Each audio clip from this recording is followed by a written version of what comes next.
கடவுளின் உதவும் கரங்கள். அஞ்சாதே, நான் உன்னுடன் இருக்கிறேன். கலங்காதே, நான் உன் கடவுள். நான் உனக்கு வலிமை அளிப்பேன், உதவி செய்வேன். என் நீதியின் வலக்கரத்தால் உன்னை தாங்குவேன்.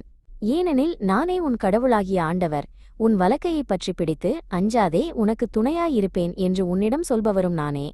பாலை நிலத்தில் கேதுரு மரங்களை வளரச் செய்வேன். சித்திம் மரம், மிருதுச் செடி, ஒலிவ மரம் ஆகியன தோன்றச் செய்வேன். பாழ்நிலத்தில் தேவதாரு மரங்களையும் புன்னை மரங்களையும் ஊசியிலை மரங்களையும் வைப்பேன். அப்போது ஆண்டவர் தம் ஆற்றலால் இதைச் செய்தார் என்றும் இஸ்ரேலின் தூயவர் அதை படைத்தார் என்றும் மக்கள் கண்டு உணர்ந்து கொள்வர், ஒருங்கே சிந்தித்து புரிந்து கொள்வர். உணர்வு.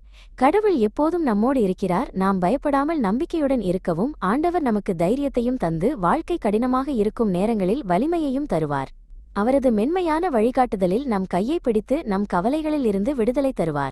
நம் வாழ்க்கையின் மிகவும் கடினமான அல்லது வெறுமையான இடங்களிலும் கடவுள் நமக்கு தேவையானதை செய்து தருவார். கடவுளின் அன்பும் சக்தியும் பராமரிப்பும் எப்போதும் நமக்காக செய்து தருகிறார்.